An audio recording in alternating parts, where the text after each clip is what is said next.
Street Children's Museum. And in the afternoon, it's like, I go back, I'm sorry. And then in the afternoon, I actually wrote a comment letter to the MBTA closing the service cuts and fare increases that are being proposed right now.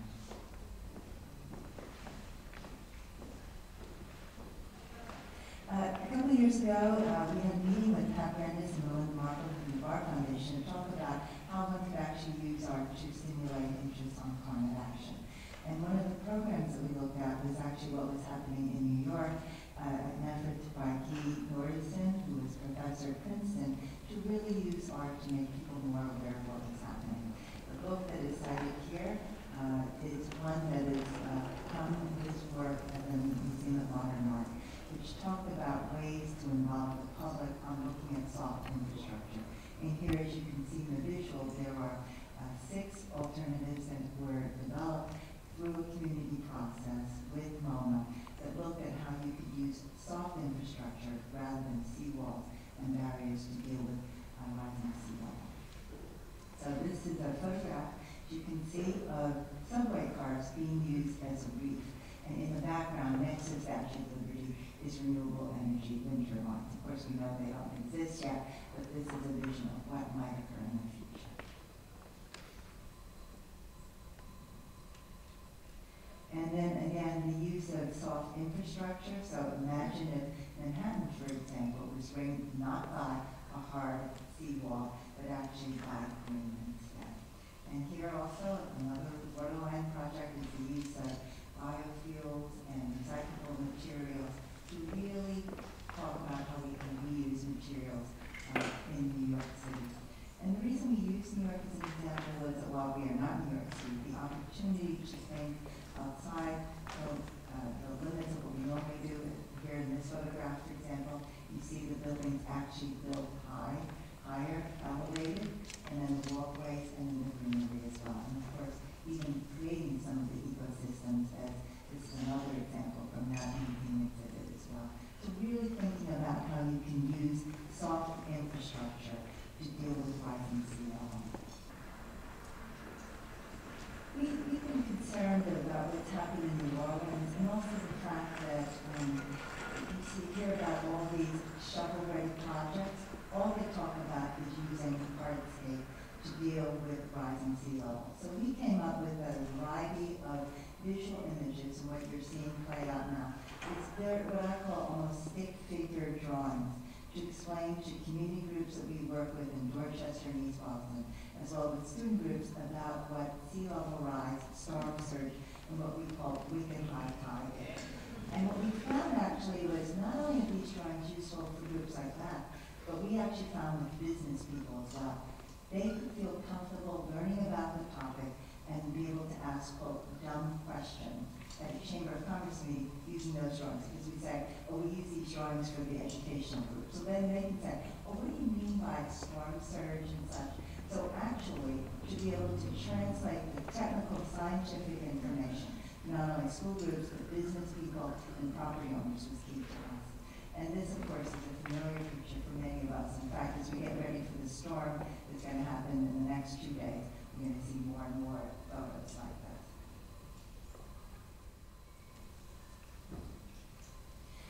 We received a grant from the Art Foundation in 2010 to develop maps that actually showed sea level rise in Boston Harbor. And we'll go through a few of them. You'll see them actually come up. But one of the things I wanted to show you so that people can understand, you talk about 2.5 feet sea level rise, 5 feet sea level rise. No one understands what that means. So,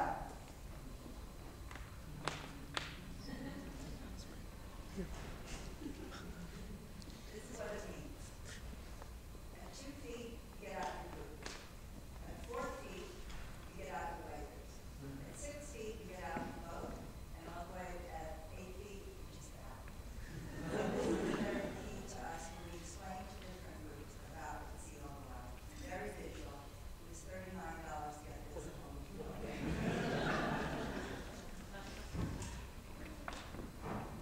You can also see the colors that we have on the pole relate to the depth and the color and such. And in fact, for those of you who are artists, we actually, after the scientists developed the maps, one of the team members actually had a graphic designer on his staff, and we actually talked about what colors would resonate. So to give the impact that was necessary without seeming too threatening. I actually didn't think about that, but it was something that was talked about. Okay, here's that again. So this is, you'll see we have 9 of these slides. And basically it shows the different levels of sea level rise in the neighborhoods that are impacted, both with sea level rise and then the impact of storm surge, and what we call wicked high tide, and doing the lunar tide action once a month, then you get the real surge.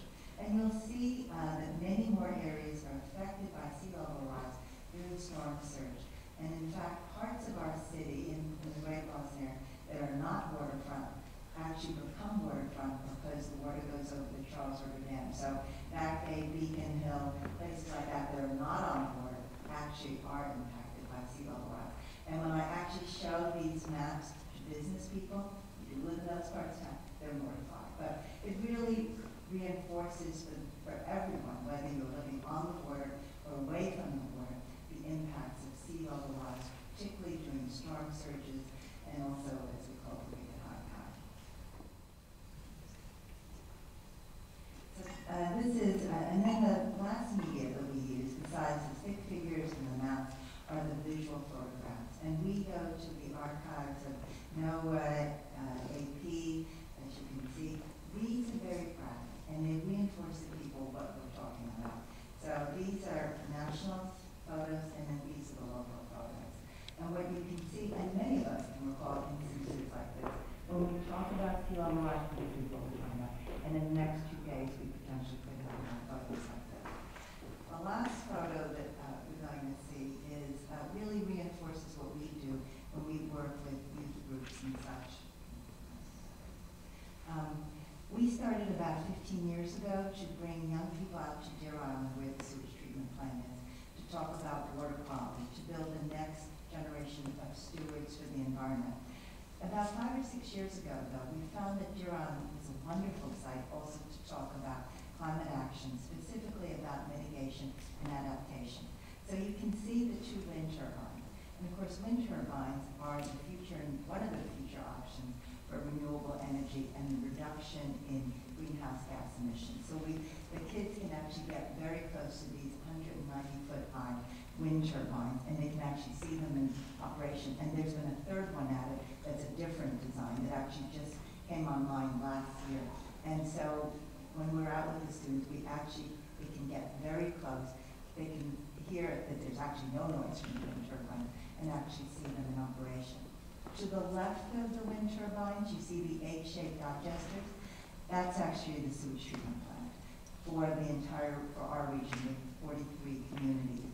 What was very interesting about the development of that sewage treatment plant is that more than 15 years ago, when the engineers were designing it, they elevated it more than a foot higher than necessary in anticipation of sea level rise and to take into account the hydraulic flow of the wastewater. So when we go out to the island, not only do we look at the wind turbine, but we actually look at the treatment plant, because the treatment plant is actually an example of adaptation. So this sort of summarizes what we are doing in terms of working with community groups, students, and the general public to make them more aware of both mitigation and adaptation. In summary, when you're thinking about art and climate change, it's important, like in New York, that you involve community, that it not be a top-down Princeton University or Eastern or Harvard or anything like that, but rather you involve the community in terms of the exhibit as they did at the Museum of Modern Art. Secondly, use a variety of media. So we use stick figures, we use obviously the very sophisticated maps, but we also use photographs and we also use field trips to get people to actually visually see it. And then the third is to be as embracing as possible in terms of as many different groups. So we, for example, do work with the real estate community and we do work with waterfront property owners to try to convince them about what we're talking about. Last night we talked a lot about local action and how to engage people. And part of it is giving them the information and knowledge. If you want more information about our efforts, and also the maps are downloadable. When we did our forum, we wanted to be, there are no copyright requirements. Anyone can use the maps. We want you to use the maps. to help yourself to the next.